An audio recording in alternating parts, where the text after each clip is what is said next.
First lady from New York, Brooklyn. All my people, you rockin' with the chat. Hit that. The like button will tell me where you at. You know, Step from the NBK. Born and raised up NBK. Hey, real lady when she holding it down. No matter way how you feel, she gon' greet you with a smile. Sister, you one of a kind. Yes.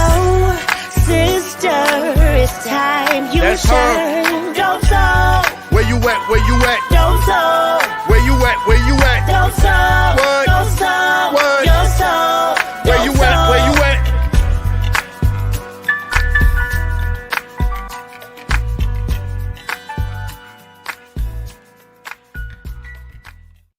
Salute, Nick family. Welcome to the channel, Dope Soul Sports Talk, Dope Soul Knicks Talk, a member of the NBK family. The Knicks won the game. Most of us thought they would. Beating Houston, what was that, 137 to 115. This was one of those games that if they win, it doesn't tell you much, but if they lose, it tells you a lot. We'll get more into it. We'll talk about Emanuel Quickley's historic night, and then we'll also replay MSG's tribute to Willis Reed. Those who missed it or those who don't watch the game through MSG, I'm not sure if you saw it, but we'll play that toward the end. Salute to everybody that's in the chat, those that will be joining later, and of course the replay gang. I appreciate you guys. All right, let's get into it.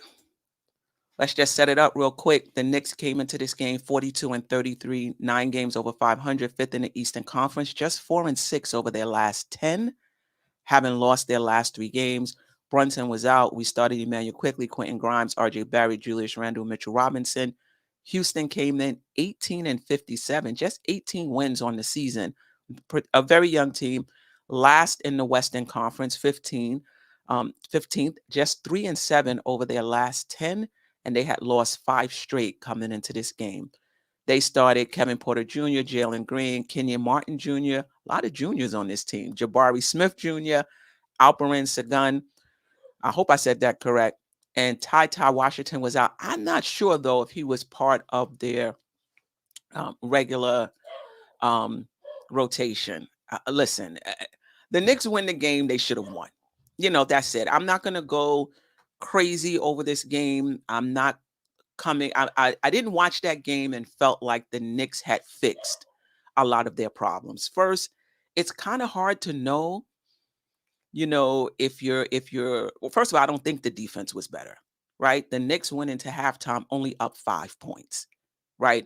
Houston pretty much got anything they wanted until that fourth quarter where the Knicks just blew it open. And that's something you're going to see with young teams.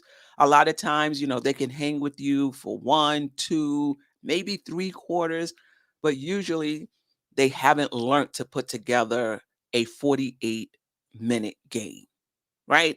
So I think that was part of it. I think the other part of it was that, you know, the Knicks played good enough. And in that fourth quarter, they did what they were supposed to do. They really blew that game over quickly. And we'll talk more about him with his historic game, 40-point career game. But what I like most about Quickley was the 10 points in that first quarter. He came out particularly sharp, you know, and I think that's what we saw from Minnesota. That's what we saw from Miami, you know, feeling like we need this game, you know. And I think what was even more impressive, let me see if I can get these numbers. Since that 38-point game in Boston, he's only been shooting 37.2% from the field and 28.6% from the three-point line. So he's really been struggling shooting the ball since that game. I wasn't even aware of that. Shout out to Jonathan Macri. I get his newsletter. So I appreciate, I read this in the newsletter this morning. 37% from the field, 28.6% from the three-point line since Boston, right? But he came out in this game and put up a very efficient line. He took 18 shots. He made 14 of them. And he was able to dole out 9 assists. I thought he played well. I think it was more than just shooting and the assists. I thought he did a good job of, you know, when he should take his shots and when he should pass the ball up. When should I run the offense all the way through? And when should I go for mine? And that was something when I early, maybe a year, 2 years ago, when I thought about Emmanuel Quickley's development, this was a big part of it. For somebody who can score and somebody who can get his shot anytime he wants, partly because he has the ball in his hand, but another part is because he's very skilled on the offensive end. Will he get to that point where he'll know, when should I take the shot? When should I get others involved from the point guard spot? And I thought he did a good job last night. I don't know if Sherwin is listening or if he's in the room. He'll let me know if he thought Quickley did a good job last night. He was 5 of 7 from the 3-point line, and he did this in just 30 minutes. The bench was good. They outscored Houston's bench. I'm not sure how much that's saying, but it was 35-27. And remember, IQ was no longer in the bench. So the bench without IQ scored 35 points. Obi Toppin played the entire fourth quarter because Randall did not play in the fourth. And he had 15 points in the fourth quarter. I believe he had 3 3-pointers. He had 2 blocks. So I thought Obi Toppin in his minutes gave us some good production. Josh Hart is the same. 9 points, 5 rebounds, 2 assists, 2 steals, 2 blocks, whatever you need. I think he had 1 3-pointer. I really would like to see him shoot it, a bit more. I just don't think that's part of his DNA. I like the way Hart played. Mitch in the first quarter, or the first half, not too much, but in the third quarter, he really came on strong. All 3 of his blocks was in that third quarter. Remember, this was a game in the third quarter. The Knicks didn't really blow it open until the fourth. So I don't know if that's a reason for concern with you guys, but we got the win. I want to talk about the center position. Mitchell Robinson got 20 minutes last night. Isaiah Hartenstein got 24 minutes last night.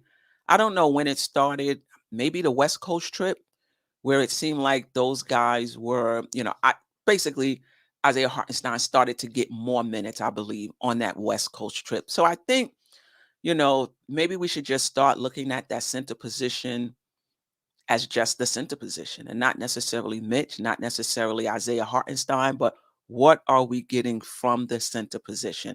Last night, we got 11 points, 12 rebounds, 6 assists, 2 steals, and 3 blocks from the center position. That's pretty good, right? Whether that's one player doing it, whether that's 2 players doing it, whether that's 3 players doing it, that's what we got from the center position, particularly the 6 assists, which was what Hartenstein contributed. I said this from the beginning. There is untapped potential in Hartenstein as a passer, right? And in that second unit, we were able to see that. Now, part of it could have been, Quickley was not running with that second unit. He's on the ball a lot. And with him out, starting, there was more opportunity for Hartenstein. But we've seen some of it even with Quickley in the lineup. And I hope we see more. I think that our bench, Hartenstein, Quick, Josh Hart, they're gonna be the X factor in the playoffs. I'm not including RJ Barrett there because RJ Barrett needs to be an X factor in that starting unit, right? I know he runs with the bench, but he is a starter. I just want to.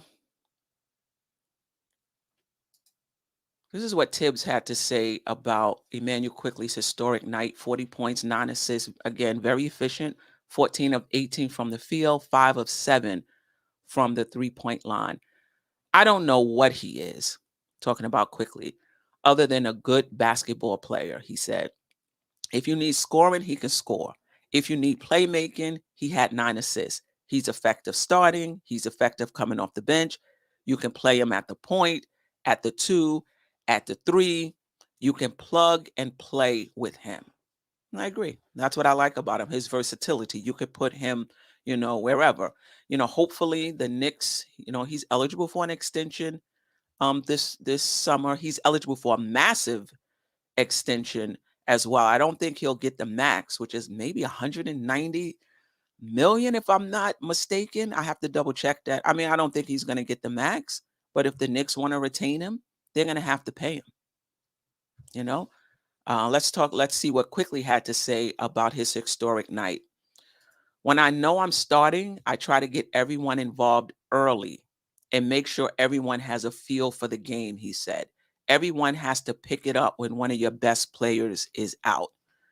Well, I don't know if he tried to get everybody involved early because he came out and took like the first 2 to 3 shots. But I'm okay with that because he hit them. He hit them. All right, let me check in with the chat. And then I want to talk about Brunson and his injuries and what that means for us if he can't go down the stretch, what that means for us if he's not 100% in the playoffs. We'll talk about that. White Falcon 44. IQ is a playmaker that can score. He's nice. Dwayne Wilson. IQ is a sharpshooter last night. That he was. Building blocks. He said, look, y'all talking about Quickley. Let's talk about this playoff run. Knicks need at least be 4-2, excuse me, in the last 6 games in order to reach 47 wins. I want a plus 10 game increase from last season. Okay. All right. We may wait to pay him until he hits restricted free agency, which is next summer.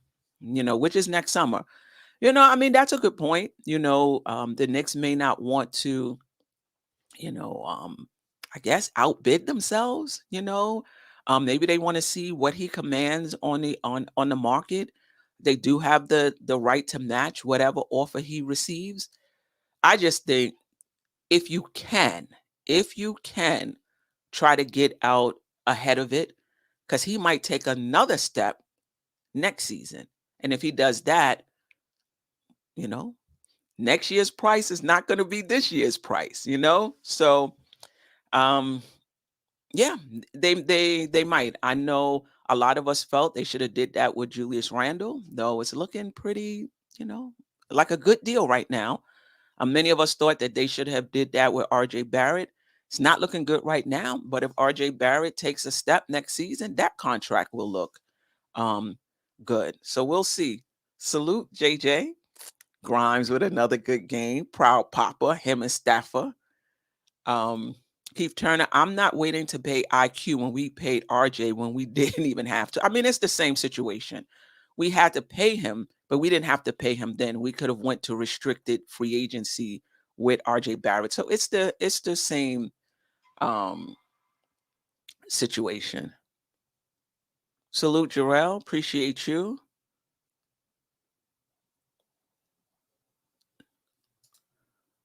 No need to max him, but he should get started. Yeah, we're not max. If somebody could look up what the max is for him, I think it's 190 million, if I'm not mistaken. Pudge Nice would give him 4 years, 80 million. I mean, I think the other thing we have to think about is, will he accept it? I think he knows his value as well. Will he accept it? And I know he wants to win, obviously. He said that. But he doesn't see himself as a 6 man. He sees himself as a starting point guard in this league. Now, will he be willing to play off the bench on his next contract? And then if he can't become a starting point guard for the Knicks, because who knows? He can move past Brunson. And on that next contract, the Knicks can let Brunson go and keep Quickley. Things like this have happened in the NBA before. Is he willing to do that? Or does he feel like, no, I want to be a starting point guard right now?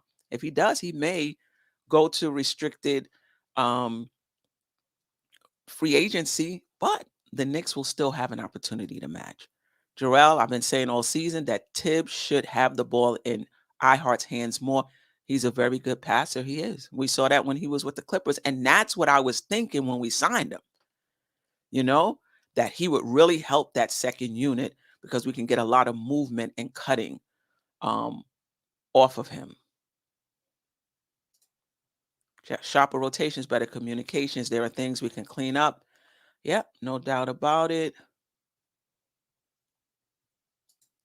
IQ be in the chat. He heard Andy and Sherman talking yesterday before the game and got busy. You might be right. Delano Still Jr. Am I the only one that saw Gerald Wilkins and thought he looked like he could be Julius Randle's father? Shout out to Gerald Wilkins. Back in my time. All right. Okay. All right. Let's talk a little bit about Brunson's injury. So now it's the right hand, it's not the foot. I don't know if the foot is 100%, but we're not talking about the foot now. Now it's the right hand, his offhand. Remember, he's a lefty. He may play Wednesday. But my question is, will he be healthy heading into the playoffs? That's the question. He'll be rested. He's missed a few games. So his body, I'm sure he's getting a lot of recovery. So he will be rested in the playoffs, but will he be healthy? And I just think that if he's not healthy, the Knicks' chances of getting out of that first round decreases, in my opinion, considerably, right? I mean, I already had concerns about the Knicks' lack of perimeter shooting, the fact that we have to rely on a Grimes and a Quickley, a second and third year player, rely on them. Not that they're in the rotation. Like you look at these championship contending teams, or even playoff teams, right? No pushback. Oh, the Knicks is not a championship contender. Okay. These playoff teams, many of them will have young players in the rotation. I don't know if they're counting on them, right? The Knicks are counting on Grimes and counting on IQ. So that gives me some reservation about the Knicks getting out of the first round. But if we have to add to that unhealthy Brunson, like I don't think anybody is 100%, in the playoffs. But if he's still having some foot issues and he's still having some hand issues, if he's not 100%, or if he has to miss games, the Knicks' chances of getting out of the first round get slimmer and slimmer. And look, I like IQ. I like what IQ is doing. I like his confidence. I like his defense.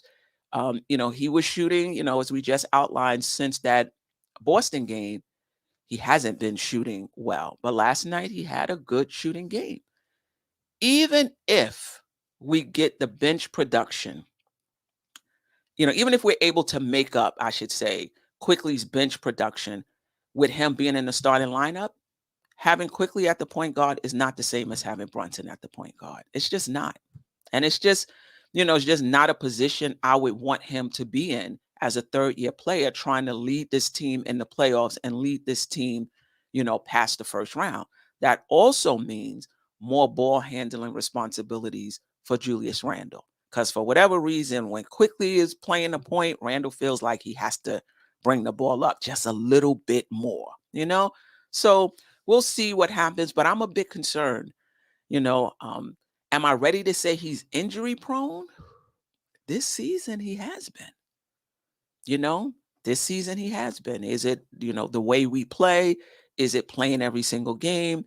Is it, having much more of the ball handling responsibilities than he had when he was in Dallas? It could be all of, that.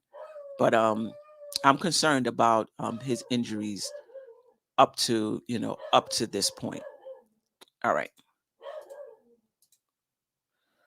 We talked about this quickly: 40 points, 2 rebounds, 9 assists, 4 3-pointers, shot 77.8% from the field. I just really love the way he managed the game. Yeah, I spoke about it already. Randle did not play in the fourth quarter. So he had 26 points through 3 quarters, 26 points, 4 rebounds, 3 assists, a steal, hit 3 3-pointers. And he had an efficient game, 52.6%. Barrett, 19 points, 3 rebounds, 5 assists, 1 steal. He shot 50% from the field, and Toppin played the entire fourth quarter, 15 points, 2 rebounds, 1 block, 3 threes, 50% field goals. So the OB Hive, what has the OB Hive been saying? If you get him more minutes, you'll see what he can do. And he got more minutes last night and he produced, right? The anti-OB Hive will say he did it against Houston. Listen, we're not going to know until Obi Toppin consistently gets more minutes. And unfortunately, that's not going to happen on the Knicks. The Knicks shot 58.1% from the field, 43.6% from the three-point line, struggled at the free throw line. Again, it's going to be an issue in the playoffs, I believe. shot 71.4% from the free throw line, but shot from the field and from the three-point line above average. But again, you're able to do that when you're not playing a good defensive team. They're not getting up into you, right? Their rotations are not great. They're not challenging every shot. So it makes it a little easier to shoot well. Houston, these are their scorers. I'm not going to go through it, but look at Jabari Smith Jr. 14 points, 11 rebounds, 6 assists, 1 steal, 1 block, 46.2% from the field. He was, if I'm not mistaken, the third player taken in last year's draft. And he looks good. He's going to be a good one. They shot 48.3% from the field. They only shot 26.9% from the three-point line. And trust me, that wasn't the Knicks. That wasn't the Knicks. Maybe a little bit of it was the Knicks, but I don't think that's why they shot 26.9% from the three-point line. And they shot 82.8% from the free throw line. Let me see if there's anybody else I want to highlight here. I think we talked about everybody. McBride, he played close to 18 minutes, and he's another one that filled up the box score. 3 points. What is that? 2 rebounds, 4 assists, 2 steals, and a block. I love it when I play fantasy basketball, and you're always looking for the guys that could contribute in multiple categories. Grimes, who did not have a good first half. I think he was 0 for 3 from the first half. Didn't shoot particularly well for the game, 5 for 12, but in that second half, he played very well for the Knicks. And if I'm not mistaken, hit 4 of 6 or 4 of 7 from the three-point line. And he ended up another one with an impressive stat line: 14 points, 9 rebounds, 6 assists, 2 steals. Only turned the ball over once, and he played a game high 38 minutes, or almost 38 minutes. And I think JJ, when he said he doesn't see the inconsistency, I think, and this has happened with a lot of players. I think this is what we're talking about. One game, he'll knock down all of his threes, and the next game he'll miss them. He's not there yet in terms of, like, every time you shoot, you feel like it's going down. But again, he's going to be a good one. He's going to be a good one. And we talked about this on the Queen's Court last night. It's just unfortunate that the Knicks have to depend on really young players playing well if they want to get out of the first round. JJ, proud papa. All around game from Grimes. Love seeing him crash the glass like that. He brought the brought the ball up, a few times. I like to see more of that. Keith Turner, I'm not even trading IQ for Devin Booker. It ain't. Listen, let's relax. Let's relax. Keith Turner. He had 40 points. I like IQ. Devin Booker is already there. He has a lot of playoff experience, and he's still young, right? So we're hoping IQ can develop into what Devin Booker already is. And so if you have an opportunity to get somebody who already is that for someone who is trending in that direction, and the player is still young, I don't even think he's in his prime yet. I think you have to take that trade-off, unless money is an issue, right? Unless the contract is an issue. Okay, G. Robinson, every team we played last night, including the Knicks, won when assists is above 30 in a game. Yeah, because it's pretty. That basically that means you're shooting well. Because remember, to get an assist is not just about ball movement; it's about a player actually making the shot, right? Pudge Nice thinks Obi will do well in the playoffs. Okay, Steph, why you keep putting lead and second and third year plays in the same sentence? IQ and Grimes are role players. You don't have to understand it. They are role players that are being dependent on if the Knicks want to get out of the first round. We talked about this last night. That's why I'm putting it in the same sentence. It's unfortunate, as you even said. So yeah, that's what I'm saying. Then they are role players that the Knicks are counting on. They're not role players like a McBride. They're role players with significant roles on this team. And if the Knicks are going to get out of the first round, these role players, as you put it, are in prominent roles, and they're going to need to play well because Randall and Brunson are not going to be able to do it on their own. I'm pretty sure you understand that. All right. Let's move on. This is, we talked about the individual stats. So what stood out for me, the Knicks were out rebounded by 1. Okay. The Knicks had 35 assists, which was a team high, actually. Excuse me, a season high. 35 assists last night, which means they were hitting shots like we talked about. The Knicks shot well from the field. The Knicks shot well from the 3-point line as well. The Knicks had, 18 fast break points. I think they averaged 12. I don't think that's something that's going to happen every game, but anytime you can get some easy baskets, that's going to help the Knicks because of the pace that they play at and how they're just grinding out points because they're not a good shooting team. Second chance points, 8 and 8. Haven't been doing a great job in second chance points as of late. I have to check the stats, but I think there was a point in the season for most of the season where we really had a huge advantage with second chance points. I haven't been seeing that. I haven't been seeing that as of late. All right. The Knicks right now are 5th in the Eastern Conference. 3.5 games, so they got a little cushion. 3.5 games, above Brooklyn, 3.5 games above Miami, or that 7th seed. They play Miami Wednesday. They play Cleveland Friday. If we beat Miami, we could be 4.5 games, right? Out of the play-in, right? So that game is going to be significant. But if they happen to lose it, they'll still be up 2.5. They'll still be up 2.5 games. For me, I know the fan base, 2.5 games. Yeah. Did I not say that? We're 11.5. Oh, we're 2.5 games. I got you. Right. We're 2.5 games. If we win, we'll be 3.5 games. And if we lose, we'll just be a game and a half. The bottom line is if the Knicks take care of business, they'll be fine. And that's just the bottom line. They put themselves in this position for whatever the reason is, not playing their best basketball down the stretch, whether it's chemistry issues, whether it's Brunson's injury, whatever it is.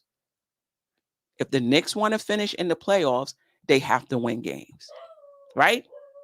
Basically, if they continue, if they get back on the snide, lose the next 2 games, it's going to get really tight, for the Knicks. And that's why the Brunson injury is a concern. If he's not able to play down the stretch, he'll be fresh when the playoffs start. But where will the Knicks, where will the Knicks be? Before I get into our next game, our rematch against Miami, let me check in with the chat first, and then I want to play just a little over a minute tribute that MSG did to Willis Reed, the championship center on both Knicks championship teams. All right. I'm not sure what that is. I think Cleveland is getting the 3rd seed. Philly and the Knicks are struggling at the same time. It's 3.5, y'all. Come on now. All right. We shall see. We shall see. Whatever, Josh. I hear what you're saying. This is what I'm saying. I'm concerned that the Knicks are relying on a second-year player who has not even played 2 seasons in the NBA, right? That's my concern. The Knicks don't have perimeter shooting. Him and Quickley is the extent of our perimeter shooting outside of Randall and Brunson. And I'm concerned that we need those guys to play well if we're going to move out of the second round. That's what I'm saying. You could be saying something totally different. Fine. I'm telling you what I'm saying. All right. Ashley Inc. My grandson Deuce is destined for greatness. Oh boy. Imagine if Tibbs had IQ and Deuce share 34, 14 minutes the last 30 games. Last year had Alex Burks, the best point guard of it. Last year, Ashley Inc. We're talking about this year. What would have happened if that had happened? Are you saying the Knicks would have made the playoffs? Maybe. You also got to keep in mind is just because somebody is playing well now doesn't mean you would have got the same thing a year ago. Come on. Players develop and players get better over time. And even where Deuce is right now is not super great. I mean, I love his defense. I love his energy. I love his confidence, but he has to get that shot down. Okay. Keith Turner.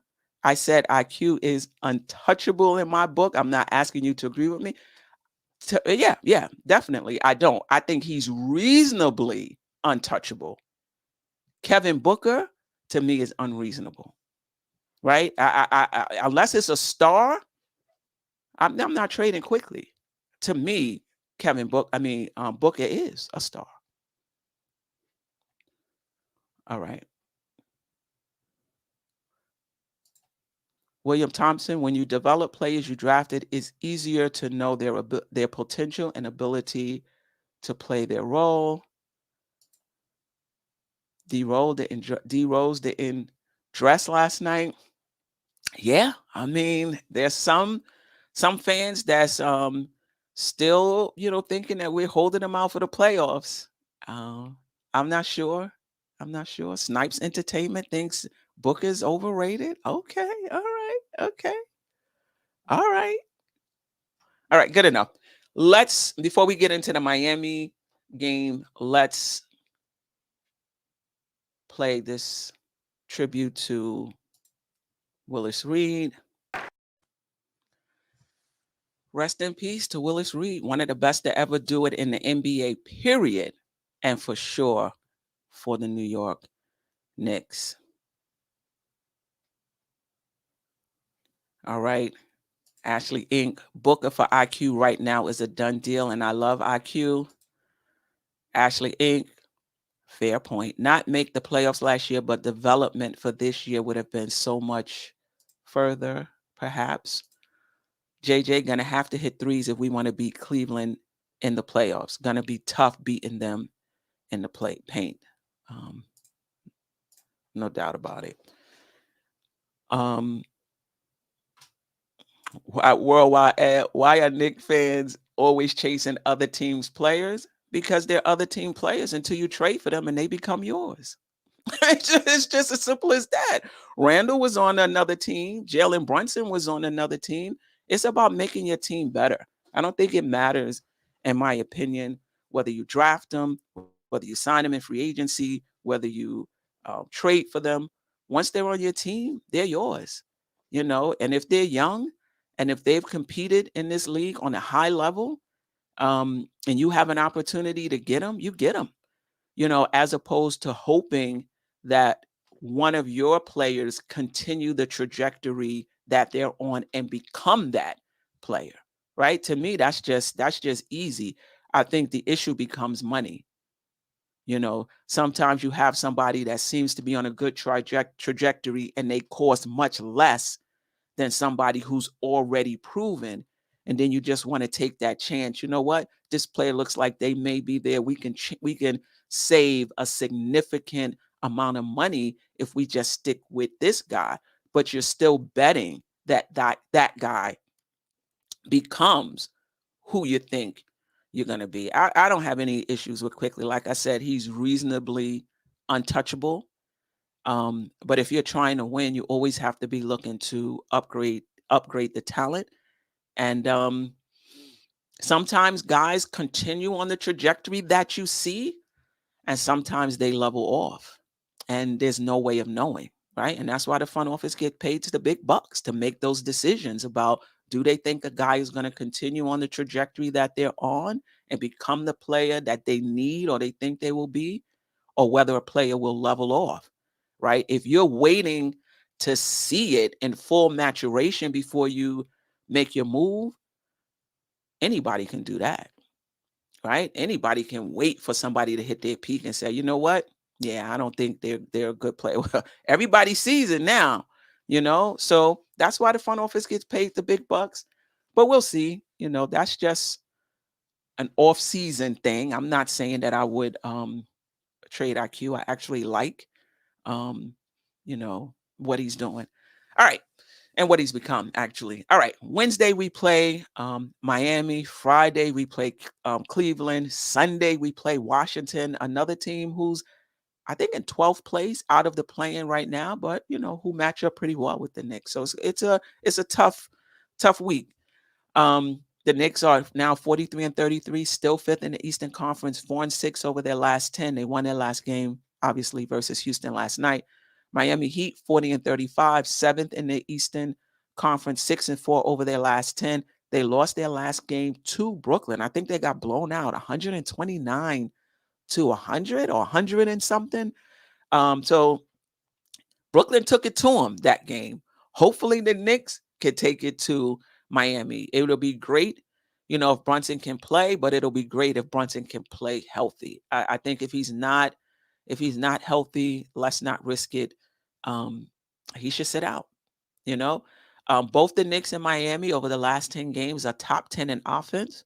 Both the Knicks and Miami are in the bottom part of the league in defense. Then over the last 10, the Knicks are 20th, Miami is 28th, right?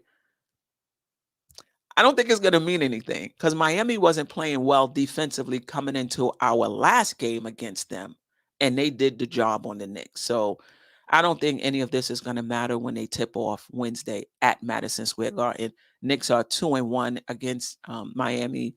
I'm not sure who has the tiebreaker. I thought it was conference record, and then they said last night on MSG that it is division, like who wins the division. So I'm not sure. I will check with that. As far as our projected starters, if Brunson can't go, it'll be Quickley, Grimes, Barrett, Randall, and Mitchell Robinson, the same. And for them, the projected starters for Miami, Gabe Vincent, Tyler Hero, Jimmy Butler, Kevin Love, and Bam Adebayo. Tomorrow, Thursday morning, I'll be back for the morning recap show. Thursday night, 9:30 p.m. The Just Nicking It show. You guys, do me a favor. I'm always looking to level up. So, don't hesitate to leave comments under a video. You guys let me know that you needed the intro back. And part of it, for some people, they like the intro, but for others, it was when they hear, when they get the notification, that intro video gives them enough time to actually turn on the show, right? And when I don't play the intro video, by the time they get, to the show, I'm already into the recap. So I get it. So the intro is back.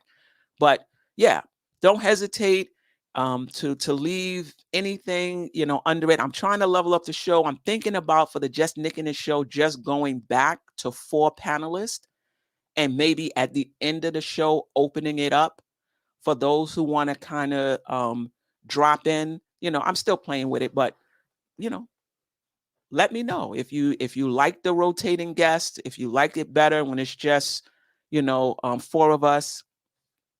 Let me know. Anyway, let me shout out the chat on my way out the building. G Robinson, I appreciate you. Jarrell, who said, we haven't chipped since the captain limped out of that tunnel. The only person safe is James Dolan at this point. Oh my God. It's fire as it is, that will give heads up if anything comes to mind. I appreciate that. Mike Boy, I appreciate you as well. Listen, do me a favor, hit the like button if you can. Oh, sorry. Hit the like button if you can. We have 75 people listening to the show, and I appreciate all 75 of you. And we got 30 likes. And I just liked my own show. So I appreciate you. Thank you, Ashley Inc. Whatever format you decide. Okay. All right. Okay. All right. Just nicking it Thursday at 9. Jeff Clafter. Appreciate you, Jeff. Jeff was on the show. Was it 2 weeks ago? I believe it was. On his Samsung Galaxy phone, sounding like he had the dope mic setup. So I appreciate you, Jeff Clafter, Thomas Banks, Keith Turner. I appreciate you, Worldwide L. You know, you guys check him out, him and Hart Will, For the Love of the Game. They do great work over there. Love the chemistry between those two. For the Love of the Game, which is 4OUR if you're looking for it instead of FOUR. Love those guys. Appreciate you. Snipes Entertainment, JJ, Jackal, Manchild, Anagrill One, Jarrell, of course, Josh, aka Uncle Fulio. I mean, we disagree at times, but nothing but love. Ashley Inc. 1, White Falcon 44, Thomas Banks, Angel Torres, Delano Still Jr., William Thompson, Michael Sharon. I think I'm getting. I want to give love Tim Smith, who was in the building early. I appreciate you. Good morning, all. Gotta love IQ and a very good offensive game by all. Gonna need better defense these next 2. That is for sure. But we're capable of it. Notice IQ and Randall sitting next to each other. Good sign. I didn't think there was any animosity between the two, but I did notice that. Geraldine MacGyver, I appreciate you. Pudge, nice. Ajay, appreciate you. Resident panelist, Dope Soul Sports Talk, as well as Jarrell. Hopefully we'll get Stafford Don back this week. If I missed anybody, my apologies. I appreciate you all. Until next time. Yeah, that's right. I see the chat. I see y'all rocking. I see y'all coming. Hit that like button as you enter the building. You know what I'm saying? Hit that like button. Show your love. Show your support. You know what I'm saying? This that dope soul. This that new thing. Nobody don't know about it. Nobody don't know about it. In fact, J Boogie, let them know what time it is. You tune in, that means you're feeling the vibe. Feel that? The bell rung, you already been subscribed. Right. Right now, the queen, she on live. Right now. Sorry about that. I was just typing in anytime, Jeff Clafter. Anytime you want to be on the show, you could be on the show.